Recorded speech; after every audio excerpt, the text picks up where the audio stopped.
실천하면 사실은 그 낭만, 대학 생활 때 어떤 추억도 떠오르고 하는 지역이고 그 유명한 여자 대학도 있고 뭐 사석에서 밖에 얘기할 수 없는 어떤 이런 더 유혹을 하는 어떤 그런 건 하면 안 되죠. 그 유혹에 넘어갈 수 있는 여기서 추억을 얘기했다가 그 사모님한테 뭐 기억나는 건 뭐 술 먹은 기억밖에 없어서 그 숨겨놨던 어떤 비밀이 드러나거나 뭐 이런 건 아니에요? 이건 방송 말고 이따가 다른 자리에서 얘기를 하시죠.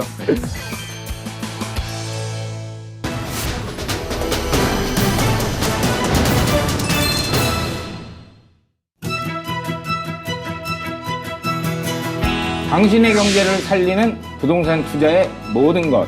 안록현의 부동산 물건 분석에서 시작됩니다. 안녕하세요. 진행을 맡은 안록현입니다.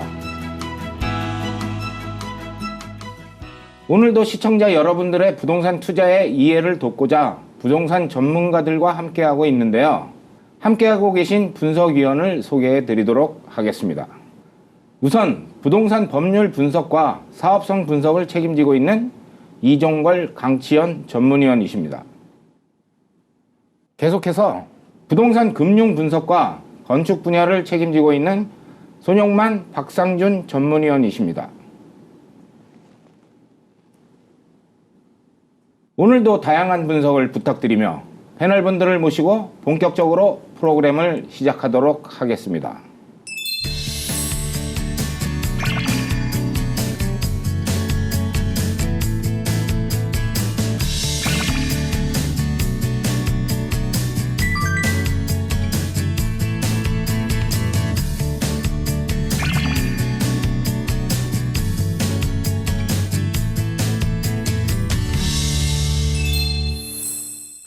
오늘 소개해드릴 물건은 서울시 서대문구 창천동에 있는 물건입니다.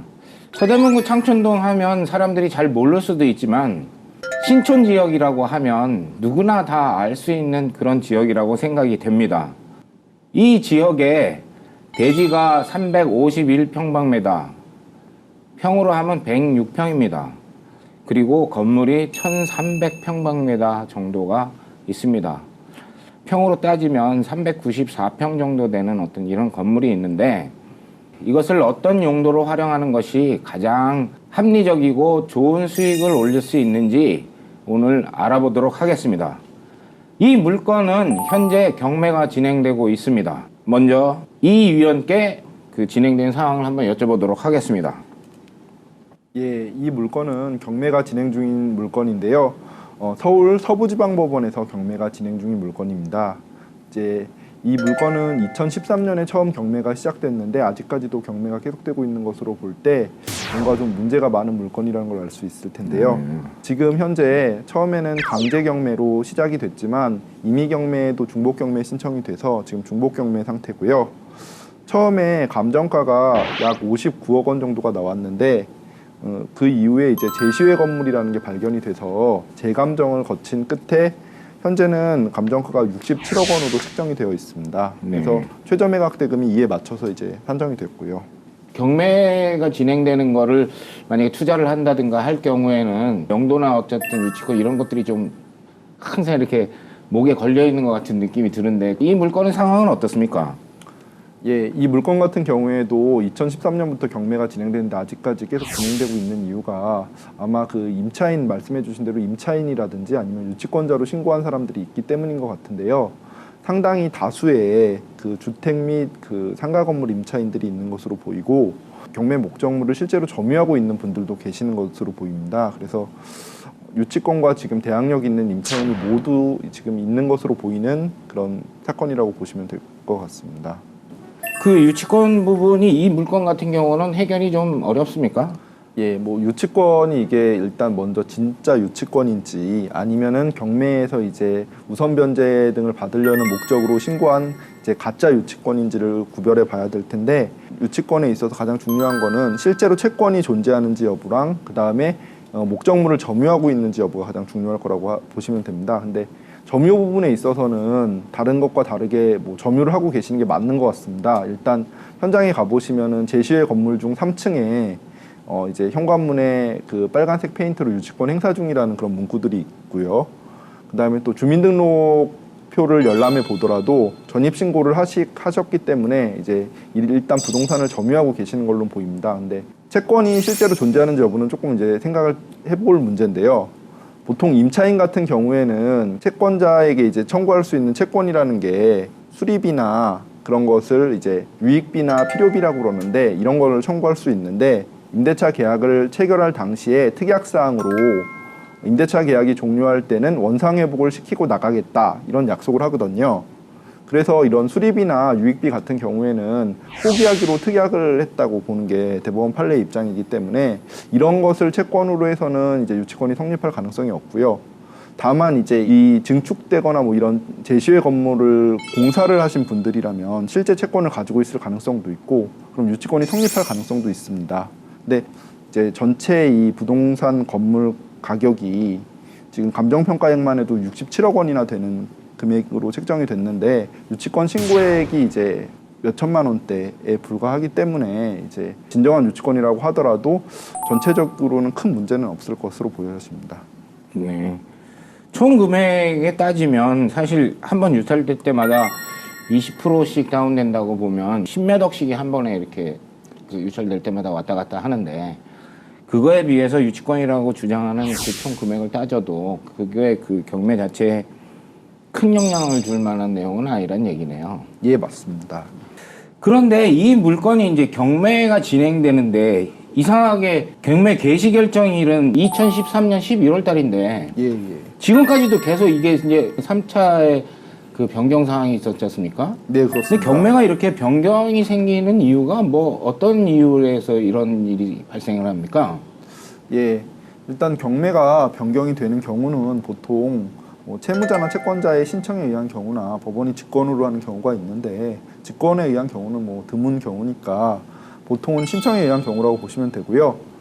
일단 채무자 같은 경우에는 감정평가상에 뭐 오류가 있는 경우에는 최저 매각 대금이 낮게 평가가 되기 때문에 그럼 자기가 이제 그 자기의 물건이 낮게 평가가 돼서 그 변제할 그만큼 금액이 적어지지 않겠습니까? 그렇기 때문에 이제 다시 뭐 재감정 등을 신청하는 경우가 있고요. 또 하나는 이제 이자를 이제 일부 지급을 하고 채권자한테 이제 경매를 좀 연기해달라 이렇게 요청을 하는 경우가 있습니다. 그래서 이 경우에는 이제 채권자의 동의를 받아가지고서 경매를 이제 연기를 할 수가 있고요. 채권자가 연기를 신청하는 경우도 있는데 채권자가 연기를 신청하는 경우는 이제 경매 목적물의 유치권 신고나 아니면 대항력 있는 임차인이 있는 경우 뭐 이런 경우에 이런 이제 사유로 인해서 경매가 계속 낙찰이 안 되고 유찰이 되면은 최저 매각 대금이 내려가서 채권자도 손해를 볼 가능성이 있기 때문에 자기가 이런 가짜 유치권자나 아니면은 가짜 임차인들을 다 제거하고 정당한 가격에 의해서 낙찰을 받기 위해서 배제 신청서 등을 내기 위한 방법으로 이제 연기 신청을 하고 그러고 있습니다. 채무자가 이제 내 부동산이 이게 너무 낮게 평가돼서 내가 손해를 볼 가능성이 있다. 네. 그래서 이거는 바로 잡아달라. 뭐 또 채권자한테 내가 이거 한두 달 있으면 내가 돈을 마련해서 네 채무를 다 변제할 수 있는데 이거 경매로 이렇게 넘어가게 되면 근데 신용상도 그렇고 금전적으로도 너무 손해를 보니까 조금 양보를 해달라. 그 대신에 내가 이자는 약간이라도 좀 줄 테니까 뭐 해달라. 뭐 이렇게 자기 권익을 하기 위한 액션이라고 볼 수 있네요. 네, 그렇습니다. 이거 같은 경우는 어디에 해당되는 경우입니까? 이 물건 같은 경우는? 이 건 같은 경우에는 재감정이 이루어졌는데 재감정이 이루어진 걸로 봐서 감정평가상의 오류가 있어서 이제 경매가 연기된 것으로 보이고요. 이제 보면은 처음에 감정을 했을 때 최초 감정가가 59억 원이었습니다. 약 59억 원이었는데 네. 제시의 건물이라는 게 발견이 돼서 이제 재감정을 해봤더니 최근 이제 감정에 의하면 67억 원으로 감정평가 금액이 올라갔거든요. 그러니까 8억 원 정도가 올라갔으니까 실제 금액보다 많이 낮게 평가된 게 맞기 때문에 다시 이제 경매를 연기하고 재감정을 할 만한 사유가 된다고 보여집니다. 이런 경우에는 어쨌든 그 채무자가 그런 어떤 액션을 계속 취한다는 것은 이 부동산에 대한 애착을 가지고 어쨌든 그 채무를 변제하겠다는 의지가 그만큼 강하다고 볼 수 있는데요. 네. 그런 측면에서는 무작정 뭐 아무 대책도 없이 그냥 시간만 지연시키려 그러면 의미가 없겠지만 채무자한테는 그래도 조금 연기를 시킬 수 있는 제도가 있는 거는 그나마 좀 다양스러운 상황이라고 볼 수 있겠네요. 네, 그렇습니다. 이 물건의 이제 가장 쟁점이 되는 부분은 사실은 어쨌든 위반 건축물 부분이 상당히 많은 부분을 차지하고 있지 않습니까? 어떤 상황을 위반 건축물이라고 그러는 겁니까? 우리 박 의원께서 한번 말씀을 해주시죠. 위반 건축물은 이제 무허가나 무신고, 그 다음에 건폐율이나 용적률을 위반했을 때 위반 건축물이고, 그 외에 또 용도나 그런 것들을 용도 외 걸로 사용했을 때 또한 위반 건축물이라고 표시합니다. 그럼 이 물건 같은 경우는 위반 건축물 부분에 해당되는 부분이 상당히 많습니까? 예, 요거는 이제 위반 건축물을 확인하려고 그러면 건축물 계장 갑질을 확인하시면 그 아래에 이제 변동 내용 확인이라는 게 나옵니다. 거기에 보면 이제 이 물건 같은 경우는 최초 2001년부터 해가지고 2013년까지 해가지고 근래까지 해서 위반 건축물이 적발됐다, 해제했다, 적발됐다, 해제했다 하는 건들이 몇 건이 있습니다. 그래서 네. 최종적으로 현재 남아있는 거는 건축과에서 지적한 부설 주차장을 66.69제곱미터를 무단 철거하고 거기다 식당으로 이제 용도 변경한 내용이 하나 있고요. 그 다음에 주택가에서 발견한 1층, 4층, 5층에 판넬을 설치한 다음에 창고하고 사무실로 무단 증축된 부분이 있습니다. 그 다음에 교통지도과에서는 주차장, 기계식 주차장 8면이 없어졌으니까 주차장에 대한 무단 용도 변경이었죠. 그래서 세 과에, 서대문구청 세 과에 대해서 이제 위반 건축물 내용이 표시되어 있습니다. 그 제시의 건물에 해당되는 부분이 처음에 감정을 하는 사람이 그걸 발견하지 못하고 나중에 다시 재감정을 했을 때지 비로소 뭐 발견할 수 있는 이런 요소가 있습니까, 여기? 그런 요소는 없고요. 현재 지금 건축물 대장상에 있는 위법 건축물 된 부분이 있지 않습니까? 네. 그 부분보다 더 많은 건축물이 있었다고 그러면 그 부분에 대해서는 위법 건축물로 봐야 되겠죠. 왜 그러냐면 현재 허가 내준 면적이 100이라고 그러면 100한도 내에서 감정이 이루어져야지 현재 현장에 20이 더 있다고 그래가지고 그거를 감정평가에 넣는다는 건 약간 모순이 있다고 봅니다. 왜 그러냐면 그런 부분들은 나중에 발견됐을 때 위법 건축물로서 당연히 철거가 돼야 되는 부분이기 때문에 그런 부분을 감정평가에 넣는다는 것은 철거하는 입장에서는 약간 모순이 있는 거죠. 지금 말씀을 들어보니까 상당히 타당성이 있네요. 지금 제시의 건물이라고 해서 8억 정도가 업이 된 어떤 이런 감정이 나왔는데 이 부분은 불법 건축물이기 때문에 어차피 이거는 철거가 돼야 될 부분을 지어져 있다고 해서 이걸 감정에다 해놓고 매각하는 금액에다 플러스를 시켜놓고 그 다음에 새로 사는 사람은 어차피 이걸 헐어야 된다 그러면 이 감정 자체에는 좀 업이 된 부분은 문제가 좀 있습니다. 법적으로는 어떻습니까 이게?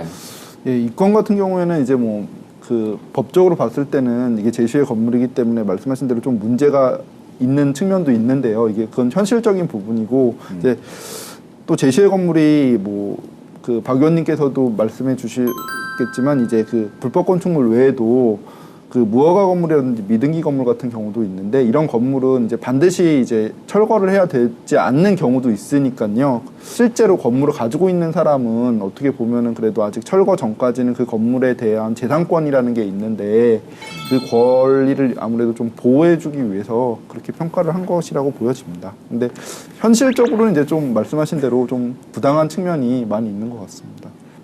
이제 경매로 만약에 이걸 낙찰을 받을 경우에 기존에 이때까지 부과되어 있는 어떤 이행강제금이라든가 과태료라든가 이거는 낙찰받는 사람이 또 안아야 되는 겁니까? 어떻게 되는 겁니까? 이 부분을 말씀을 드리자면 먼저 이행강제금 자체가 건축법에 의해서 이제 근거를 두고 부과가 되는 것이거든요. 네. 근데 이거를 이제 경락받은 사람이 다 떠안기 위해서는 뭔가 법의 근거가 있어야 될 텐데 건축법에는 이행강제금의 승계에 관한 규정이 없습니다. 그렇기 때문에 이행강제금을 떠안지는 않습니다만 이제 이 상태로 이제 낙찰을 받게 되면은 낙찰을 받은 이후에도 계속 그 위반 건축물 상태가 유지될 거 아니겠습니까? 그럼 새로 이제 시정명령이 내려질 것이고 그 시정명령을 또 이행하지 않게 되면 낙찰받은 사람에게도 이행강제금이 이후에는 부과될 수가 있을 것 같습니다. 네. 그러면 저희가 뭐 여기서 불법적인 부분에 대해서 논하기는 좀 곤란하니까 아예 그 불법 건축물이라고 돼 있는 부분은 싹 걷어내고 그 합법적인 범위 내에서 이 물건을 그대로 활용하는 것과 어쨌든 또 새로 짓는 거는 또 새로 짓는 거대로 그만큼 또 좋은 건물이 들어설 수 있지 않겠습니까? 그런 거를 한번 비교를 해볼 수는 있겠습니다. 현재 그 불법적인 부분을 다 만약에 걷어낸다면 우리 박 의원께서 이 부분에 대한 말씀을 좀 해주셔야 될 것 같은데, 불법적인 부분을 싹 걷어낸다고 하고 기존에 지금 여기 있는 건물은 그러면 그 활용도가 지금 현재 어느 정도로 돼 있는 겁니까? 토지 대비 지금 현재 여기는 이 물건은 1993년 1월에 건축 허가를 받았기 때문에 그 당시 법에 의해서 용적률이 250% 정도로 제2종 일반 주거지구는 현행보다 50%를 더 받았을 것으로 추측이 되고요.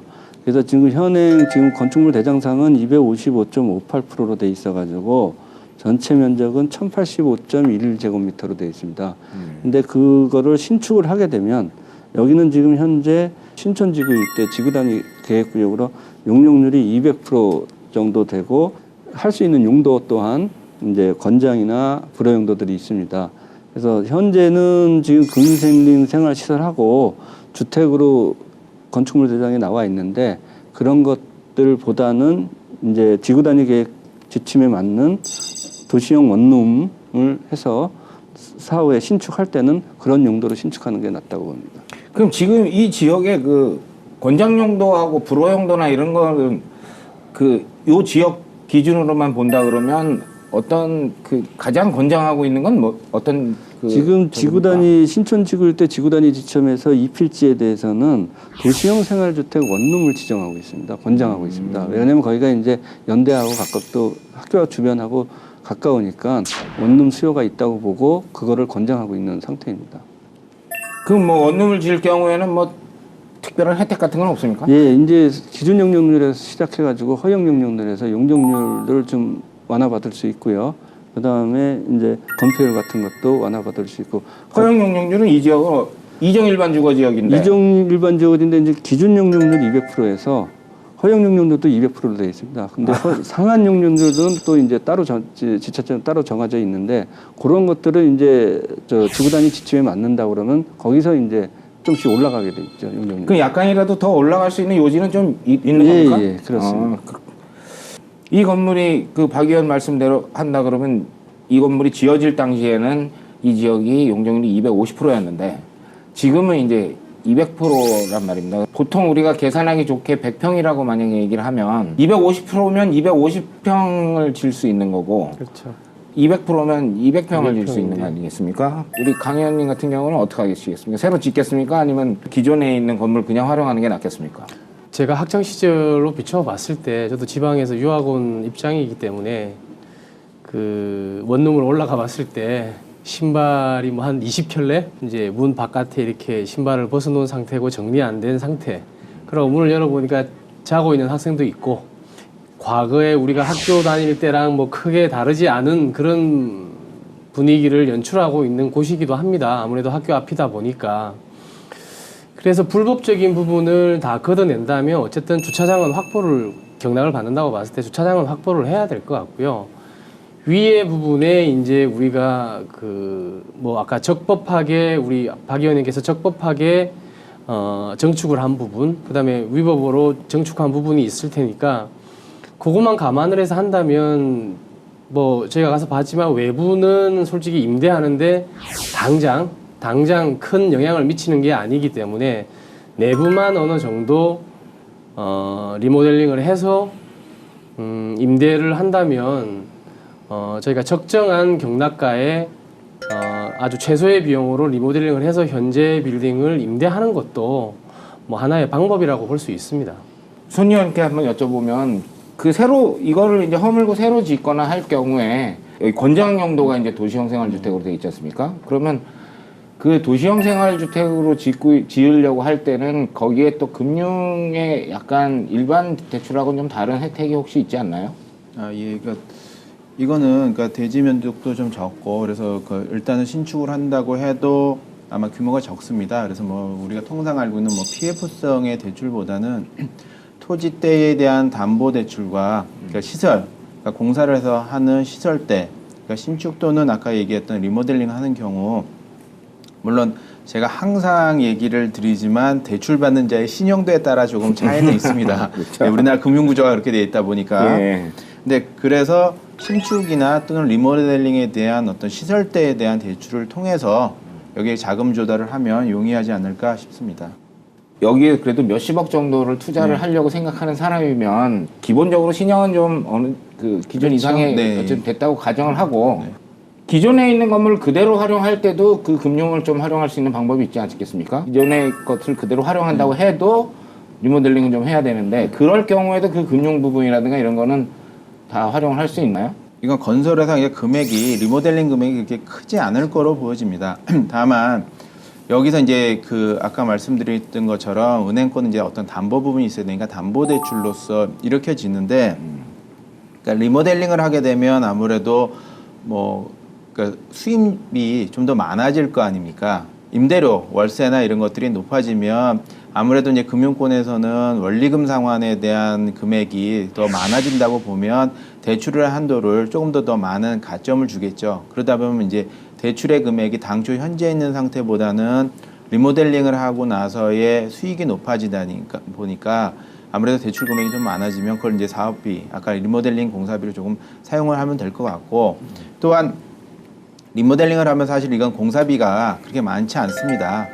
그러다 보니까 또한 공사 기간도 길지 않으니까 건설회사에서는 사실 그 돈을 한꺼번에 공사비를 다 내는 거는 아니고요.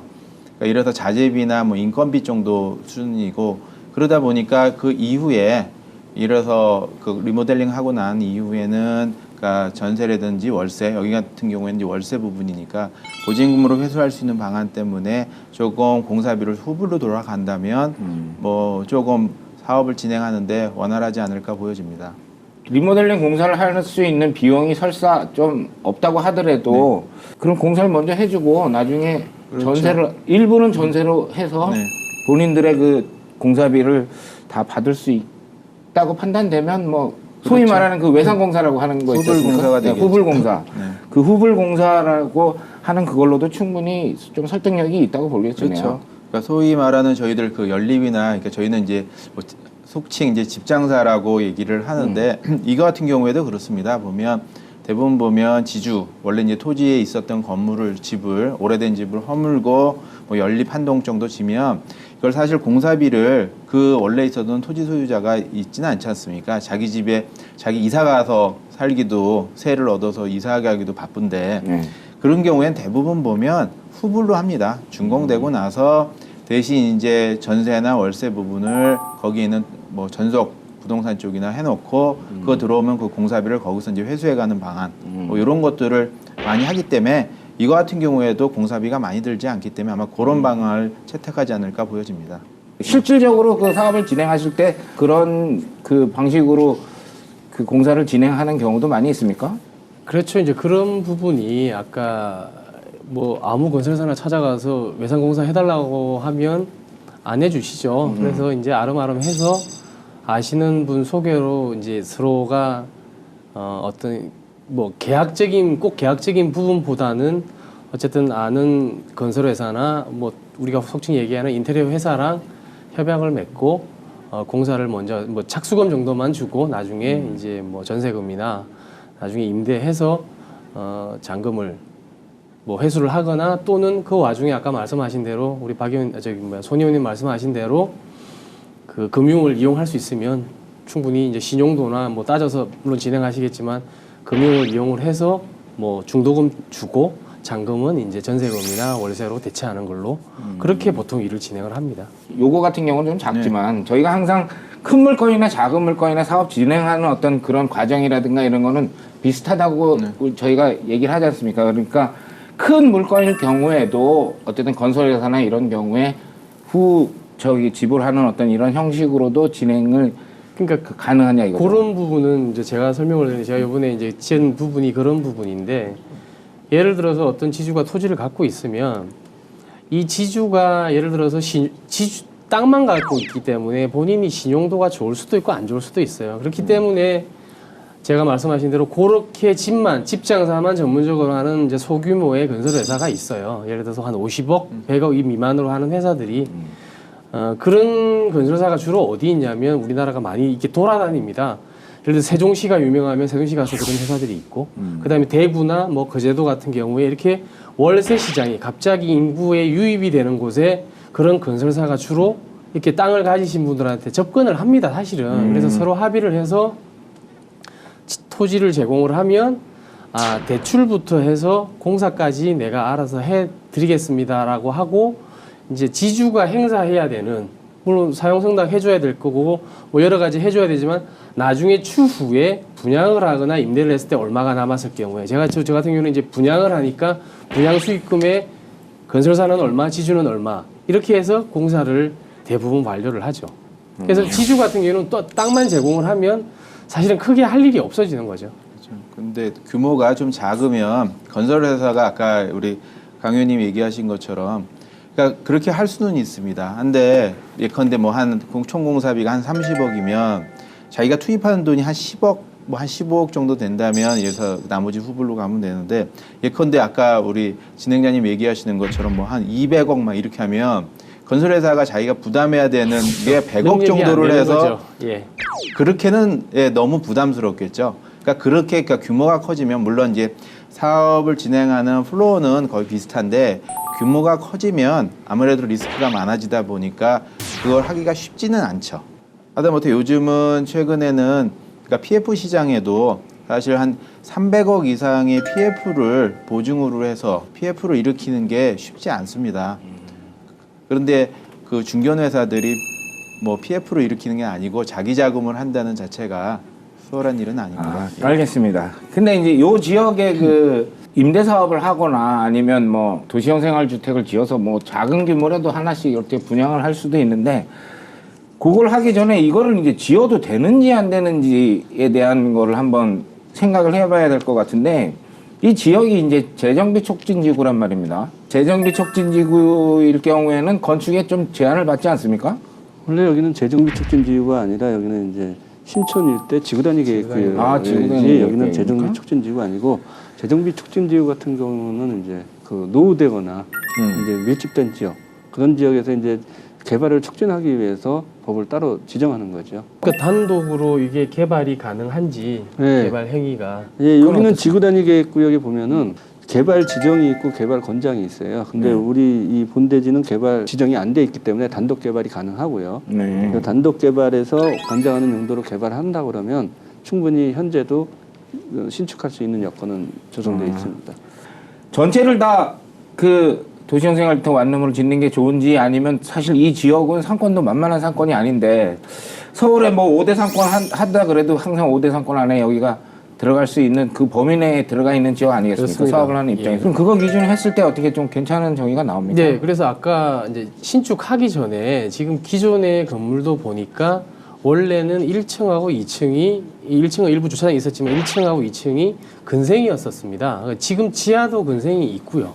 현재 우리가 뭐 지하에 대해서는 전혀 얘기를 언급을 안 했습니다만은 지하에도 현재 옛날에는 근생으로 이용을 했었습니다. 근데 여기가 이제 길이 일방으로 이제 다니게 되어 있는 길이지 않습니까? 주차가 좀 힘들다 보니까 주차장이 있었으면 앞을 이렇게 터놨을 건데 지금 그런 상황도 안 되다 보니까 약간은 근생 용도로는 지하나 2층까지는 지금 상황 자체가 조금 어려워지니까 지하를 창고로 개조를 했고 2층도 원룸으로 개조를 한 상황입니다. 그걸 비추어 봤을 때 저희가 신축을 하더라도 1층은 당연히 이제 저희가 이제 근생 용도로 가야 되겠지만 아무래도 수요가 원룸 수요가 워낙 많다 보니까 2층부터 전부 원룸으로 하는 게 아무래도 안정적인 임대 수익을 확보하는데 크게 도움이 되지 않을까 싶습니다. 업종 선택은. 말씀하신 대로 아까 1층은 상가로 하고 나머지는 도시형 생활주택으로 한다고 그러면 어느 정도의 그 수익률이 나올 수가 있나요? 그래서 총 연면적이 788.13제곱미터가 되고 그게 이제 평으로 환산하면 238.41평이 됩니다. 그래서 제가 나름대로 지금 1층은 계단하고 주차장이 지금 확보가 돼 있는 상황이고요. 73.17제곱미터 그러니까 22.13평 정도가 지금 1층에 근생으로 지금 설계가 돼 있고 그다음에 2층도 지금 근생으로 설계가 돼 있는데 이건 뭐 근생으로 해도 될 것 같고 원룸으로 제 생각에는 원룸으로 가는 게 더 나을 것 같은데 근데 뭐 신축하다가 만약에 좋은 조건이 나오면 근생으로 갈 수도 있겠죠. 그렇죠. 그래서 3층부터 5층까지는 우리가 175.14 제곱미터로 해서 52.97평으로 해서 원룸으로 설계를 했습니다. 네. 그래서 제가 이걸 나눠 보니까 저는 이제 이 52.97평이란 원룸은 없지 않습니까? 그래서 제가 23제곱미터 정도로 한번 쪼개 봤습니다. 쪼개 보니까 실당, 층당 실이 몇 개가 나오면 8개 실이 나옵니다. 한 층이요? 그래서 3층, 4층, 5층에 각 8개씩 룸으로 해서 24개의 룸이 나오게 되겠죠. 그래서 그 면적을 제가 임대하는 면적을 23제곱미터로 봤습니다. 그 주변에 보니까 그 정도 면적이 가장 가격대가 변동이 없이 안정적인 임대 수익을 확보할 수 있는 그런 수준이었는데 그래서 1층 근생은 제가 이제 시세를 파악을 해보니까 이제 3.3제곱미터당 10에서 15만 원 사이.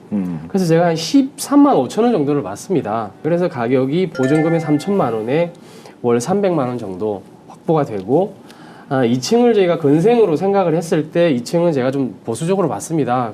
그 위에 원룸으로 전환하더라도 원룸하고 거의 비슷한 시세를 봤습니다. 6만 원에서 8만 원 정도 3.3제곱미터당 그래서 7만 5천 원 정도를 받고요.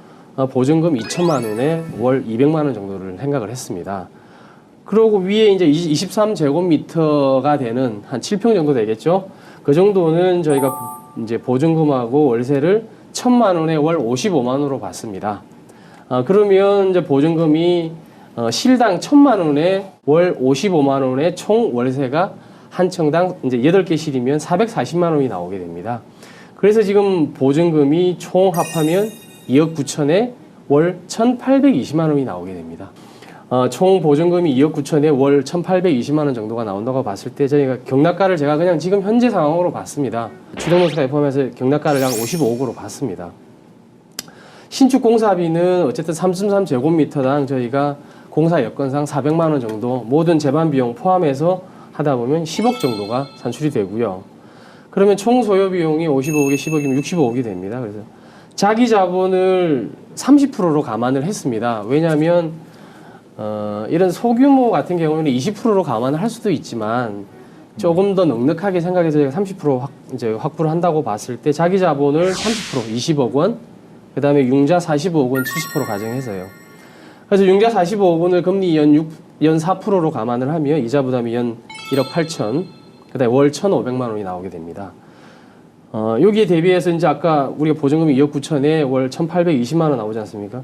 융자 45억 원을 보증금 2억 9천으로 일부 상환을 하고 다시 제하게 되면 42억 천 정도가 나옵니다. 그래서 금리 4% 감안을 하게 되면 연 부담이 1억 6,840만 원, 월 1,400만 원, 100만 원 정도가 월세가 금융 이자가 줄어들게 됩니다. 그래서 월 이자를 제한 세전 수익이 420만 원 정도 됩니다. 그러면 자기 자본 30% 감안해서 20억을 투자했다고 봤을 때 일단 세전 자기 자본 수익률은 조금 적게 나옵니다. 2.5% 정도. 그럼 55억을 기준했을 때 그렇다는 얘기죠? 55억을 지금 현재로 기준을 했을 때 그렇습니다. 이게 그 위반 건축물에 대한 게 이렇게 일반 사람들한테는 사실 생소하긴 하지만 건물을 가지고 있는 사람들한테는 이 위반 건축물에 대한 부분이 상당히 좀 예민한 부분일 수도 있는 것 같은데 제가 알고 있는 사람도 그 원룸을 지었었는데 추가로 이렇게 좀 불법으로 좀 짓기도 하더라고요. 그 이유가 뭡니까? 우리 박영께서 한번 말씀해 주시죠. 왜 그렇게 짓는 거죠? 그렇게 하게 되면 뭔가 제약이 있을 텐데. 일단 이제 가장 큰 제약이 주차장입니다. 이게 이제 도시명이건 오피스텔이건 작게 나눴을 때 수익이 크게 나눴을 때보다 많으니까 일단은 작게 나누려고 보니까 주차 대수가 이제 많이 확보를 해야 되는데 그렇게 확보는 또 안 되고 대지 여건상 그러면 이제 불법적으로 이제 설계할 때부터 이제 그게 들어가는 부분도 있고 그렇지 않으면 추후에 설계와 관계없이 나름대로 하는 부분도 있습니다. 그거는 다 이제 여건상 안 맞으니까 협법적으로 안 되는 건물을 이제 하기에는 수요가 좀 수익이 낮고 불법하면은 수익이 그만큼 나왔으니까 그런 법으로 하는데 그런 건 하면 안 되죠, 사실은. 그런 불법 건축물이 있을 때 이제 어쨌든 관계기관에서 제재는 어떤 방식으로 합니까?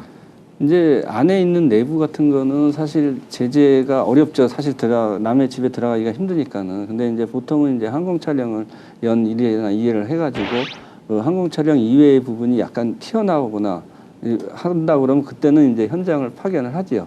지나가다가 이제 보기도 하고 그래서 지속적으로 관리를 하고 있습니다. 과청에서는. 박 의원님께 한 번 더 여쭤볼게. 어쨌든 원룸을 아까 우리가 좀 뭐 한 층을 아까 제가 52.97평으로 이렇게 설계를 하셨는데 제가 아까 23제곱미터로 이렇게 나눴지 않습니까? 그러면 뭐 이게 도시형 생활주택이기 때문에 0.7대인가요 기준이? 예. 그래서 24대가 기준은 안 되겠고 뭐 한 18대 정도는 나와야 되는데 그렇죠. 그 정도 나와야 되는데 사실상 18대 정도는 확보하기가 어렵죠. 어렵죠. 이런 구조이기 때문에 불법이 나오는 거죠. 우리가 아까 설계했을 때는 한 12대 정도가 나왔나요? 제가 지금 설계한 거는 실당 3, 4, 5층을 5개 실로 해서 15개로 해가지고 주차 대수를 한 11대 정도 네, 확보하는 걸 12대 정도가 했었는데 나왔는데 이제 벌써 저하고 갭이 강력께서는 벌써 한 5대 정도가 차이가 난단 8개로 말입니다. 나누셨으니까는 더 많이 나누신 거죠. 사업 수익을 위해서. 네. 물론 실이 많을수록 수익이 많아지는 건 사실이기 때문에 이제 제가 이렇게 사업을 하는 사람 측면, 그다음에 설계하시는 분 측면에서 봤을 때 이런 괴리가 있기 때문에 그 유혹에 넘어갈 수 있는 그런 구조가 있다라는 얘기입니다. 그래서 이런 부분은 잘 감안을 해서 사업을 해야 될 것 같습니다. 이 지역 입지 여건상 그 부분이 상당히 큰 유혹이 되지 않겠습니까? 그렇죠. 이게 뭐 이 지역 자체는 예를 원룸이 굉장히 뭐 속된 말로 잘 돼 있다고 해서 비쌀 것도 아니고 맞습니다. 뭐 너무 후락한다면 안 들어가겠지만 뭐 적당히만 되면 되기 때문에 사실 그런 유혹들을 많이 할 수밖에 없죠. 왜냐하면 그 공급보다는 수요가 많은 지역이기 때문에. 근데 학교 앞에 그 여건이 다 비슷하겠지만 이게 특히 여기다가 새로 지으려고 하는 사람들을 유혹하는 부분이 제가 생각할 때 왜 그럴 것 같냐 하면 이 원룸을 이용하는 사람들이 대부분 학생들입니다. 그 자가 운전을 하는 경우도 뭐 가끔 있을 수는 있지만 대부분은 학생 입장에서 자기가 차를 가지고 있거나 하는 경우는 좀 드물지 않습니까? 그렇죠. 아무래도 시대가 바뀌어도 그러면 이제 그거를 가만히 생각해 보면 이 주차장은 법적으로는 만들어야 되지만 실제로 여기에 입주하는 사람은 실제로 사용을 하지 않을 가능성이 그렇죠. 높다는 얘기죠. 굉장히 높죠. 그게 이 건축주들을 더 유혹을 하는 어떤 그런 요소가 되지 않을까 싶습니다.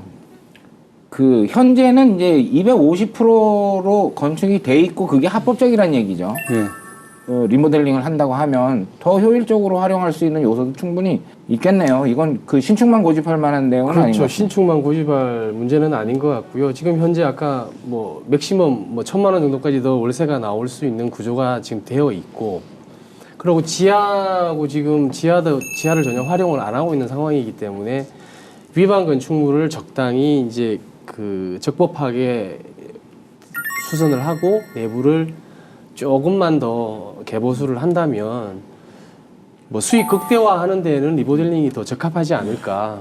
그 제가 조금 안타까운 게 이 지역 같은 경우는 사실 지하 1층 정도면 어떤 업종이 들어가도 다 사실은 영업하는 데는 큰 지장이 없고 그 월세라든가 이것도 상당히 좋은 금액을 충분히 받을 수 있는 지역이라고 생각이 되는데 리모델링을 하는 비용이 몇 억 정도는 소요가 될 것 같아요. 2억 정도면 3제곱미터 한 뭐 50만 원에서 100만 원 정도 생각을 하는데 100만 원이면 4억이고요.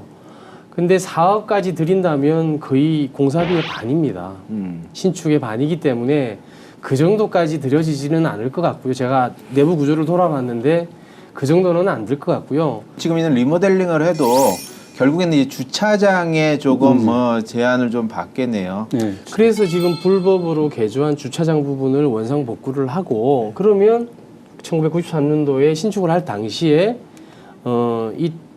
그때 확보했어야 된 주차장은 확보가 되는 거잖아요. 그래서 그건 확보를 하고 우리가 추가로 이제 적법하게 활용할 수 있는 부분, 증축할 수 있는 부분에 대해서만 이제 주차 대수가 조금 더 늘어나겠죠.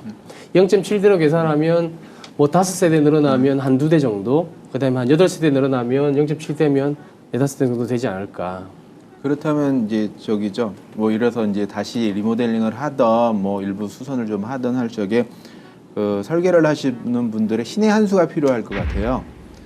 예를 들어서 지금 있는 법상으로 되어 있는 주차 대수를 좀 벗어날 수 있는, 예컨대 뭐 지금 이제 룸당이라고, 그러니까 실당이라고 계산한다면 이래서 좀 투룸 형태인데 사실 각각을 쓰거나 면적 범위 내에 좀 적어내나 그 법 부분에 대한 신의 한 수가 필요하지 않을까, 최유하게 사용한다면 좀 그렇게 보이고요.